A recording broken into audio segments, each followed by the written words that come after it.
Hello, Andrew here, welcome to my channel on investing. The margin of safety is one of the most important concepts in value investing, but what is it and what the giant of value investing, Warren Buffett, thinks of it? And are there any problems with using the margin of safety? Let's delve in and answer these questions. The element of a bargain has been a key factor behind Warren Buffett's success in investing. He often says that he likes to buy a dollar for 50 cents, or less would be even better.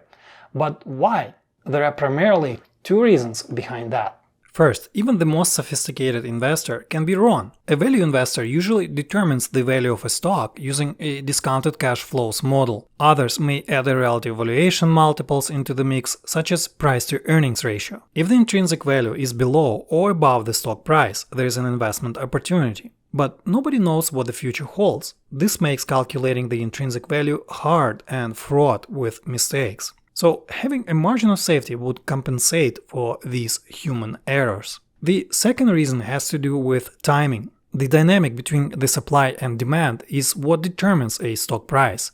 Very often, demand exceeds supply and the stock price spikes and can stay spiked for a long time. This was the case with GameStop recently. Those who thought that GameStop was a great short got into big trouble. So the divergence between what I think a stock should be worth versus what the market thinks can persist. And the convergence to an intrinsic value, even if it happened at all, could be slow and is never guaranteed. Furthermore, in his famous 1984 article, The Super Investors of Graham and Doddsville, here's what Buffett said on the margin of safety. You also have to have the knowledge to enable you to make a very general estimate about the value of the underlying business. But you do not cut it close. That is what Ben Graham meant by having a margin of safety. You don't try and buy a business worth 83 million for 80 million. You leave yourself an enormous margin. When you build a bridge, you insist it can carry 30,000 pounds, but you only drive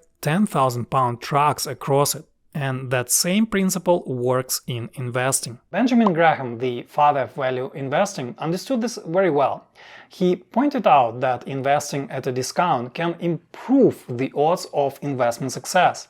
What's more, if having a margin of safety can prevent catastrophic investment losses. Unfortunately, there's no single number for a margin of safety.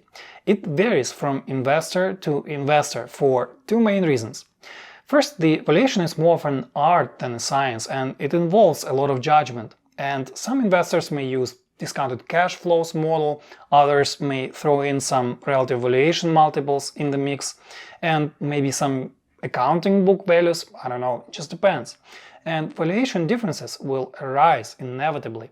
The second reason has to do with investors' preferences. Suppose that I expect my intrinsic value for Nvidia to fluctuate a lot. How much of this volatility can I tolerate? Or what if I turn out to be wrong and experience investment losses? If I hated to be wrong and experience losses, I would demand a larger margin of safety on Nvidia compared to, say, some utility stock. From this, we can conclude the following. The margin of safety varies not only across investments or time, but also from one investor to another. But having said all that, applying the margin of safety in practice comes with several pitfalls. Here are a few. First, if I used a very conservative margin of safety, I would probably be missing on a lot of investment opportunities.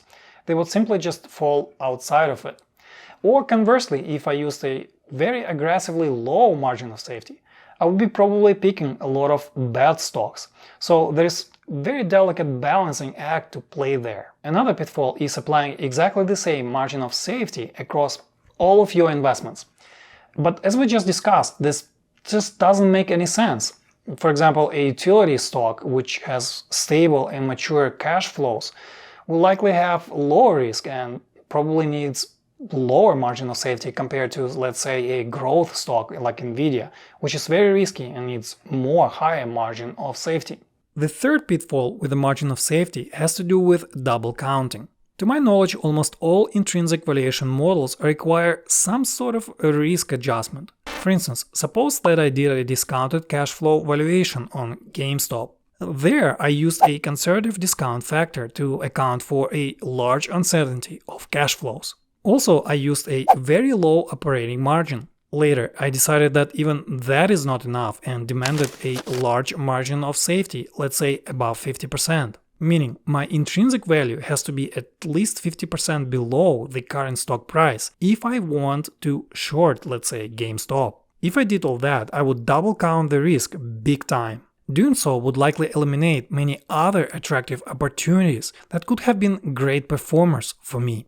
So I always keep this in mind. So, what is the best way to use the margin of safety in investing? Here's what I personally do. I use it as an addition to intrinsic valuation. Let's suppose I valued a stock and then later I would demand certain minimum upside or downside. Call it a margin of safety in disguise in essence. And this minimum upside or downside will vary depending on how confident, for example, I am in my valuation or how risky a stock is. And finally, my margin of safety will depend on how certain I am that the stock price will converge to my intrinsic value. There are many things that are at play here, but the most important one is the presence of a near-term catalyst. For example, let's suppose that I invest in a stock purely based on my valuation with no catalyst. In that case, I would have to demand a higher margin of safety.